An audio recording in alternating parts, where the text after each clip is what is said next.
beautiful, really beautiful. But I cannot explain what I feel, but in the middle of this mixture between, I grew up in the middle of a synagogue, mosque, and I was grew up to chair. That's the main thing, and that's what I try to teach my son now at church.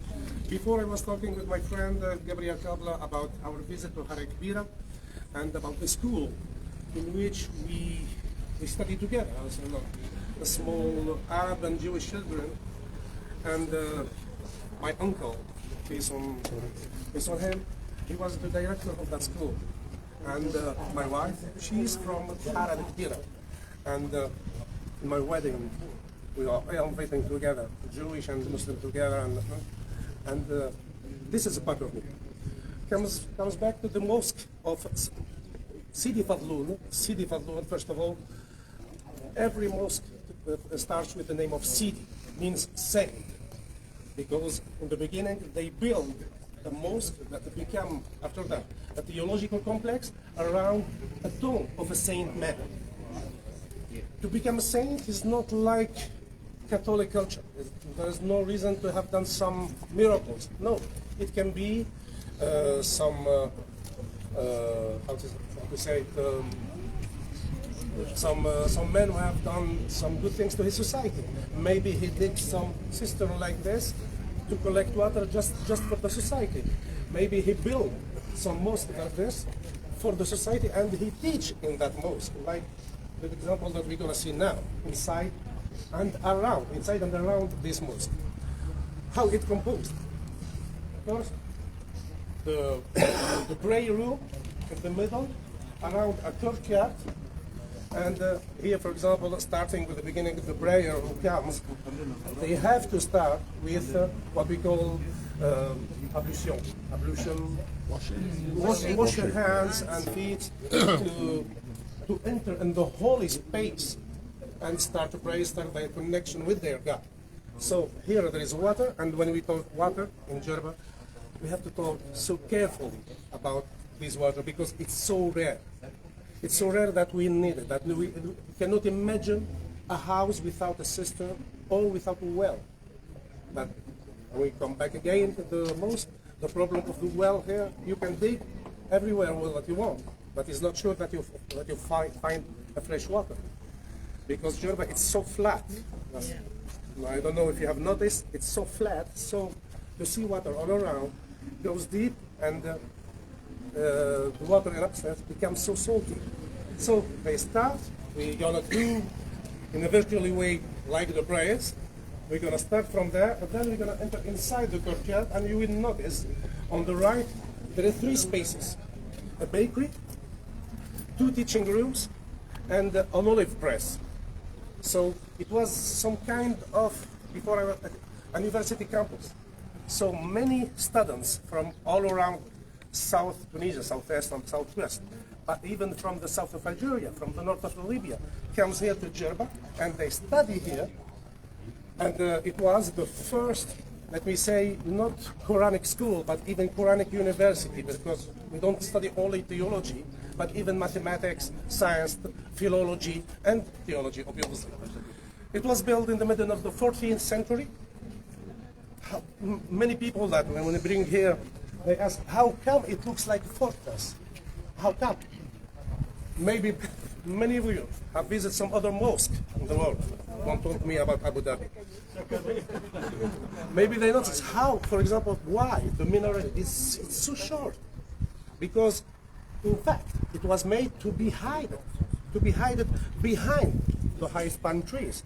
It was made and it was built to play the role of the second defensive line after all the coast of Jerba. Bon, بالعربي طبعا. Someone has a question for French people, Italian people. So we can start the visit. And please feel free to ask anything. Watching TV. No, I do it.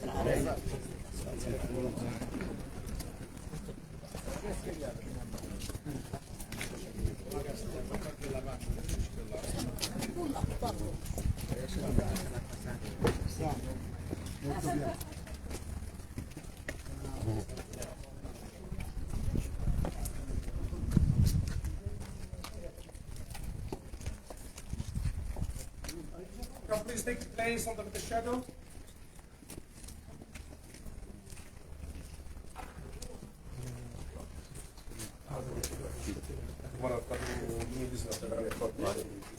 Il y avait le film de Lorenstein, vous vous rappelez pas? Quelle mémoire en plus. So, there is some architectural details to notice. What's made a mosque? The prayer room, the minaret.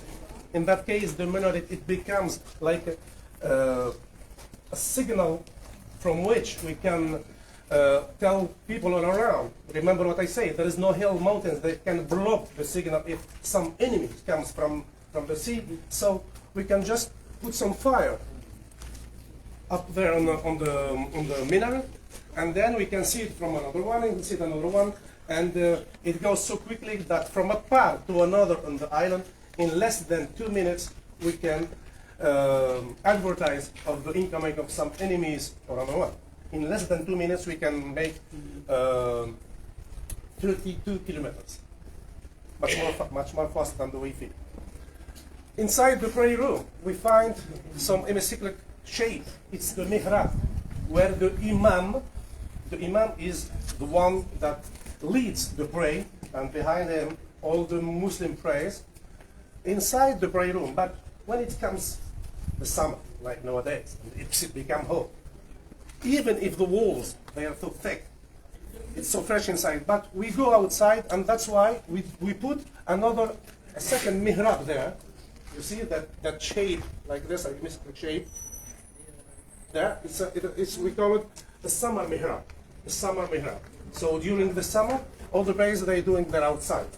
Obviously, there is 5 prayers in a day. In the morning, we do it outside. In midday, and in the mid-afternoon, we do it inside, because outside is so hot. And then, with the sunset, and after the dinner, we do it outside another time. That's the prayer room. To give much more this military, this defense aspect and shape, we add this triangle form here that they have no architectural meaning. They're not useful, just to give this image of this mosque to look like more stronger, you know? And all around, as you can see, all around another time, we are all another time leaded to water. Here, the cistern, the inner inside, and the external one.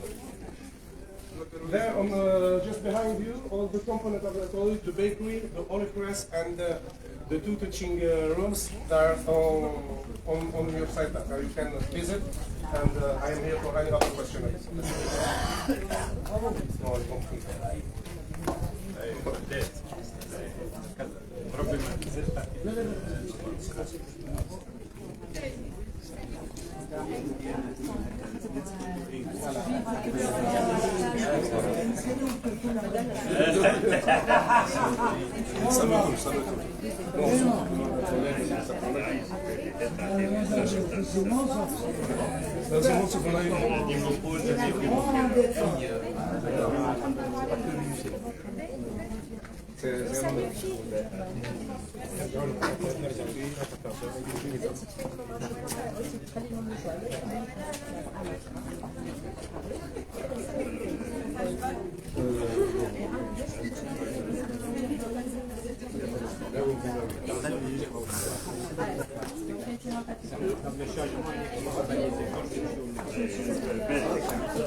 Et la lumière, c'est juste pour faire comprendre.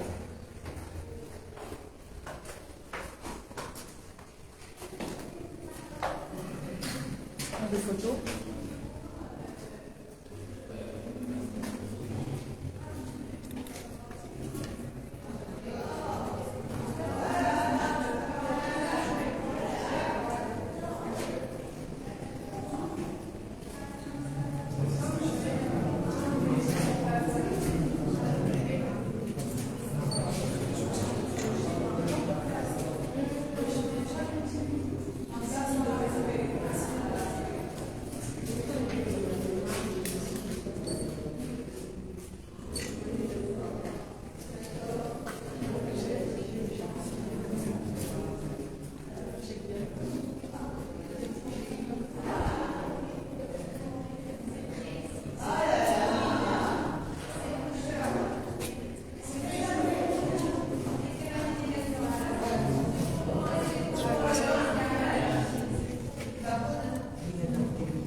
كان في شان يسار امتحان وسيد مش دبر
laisser la place pour les autres.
Ah, d'accord. Ça,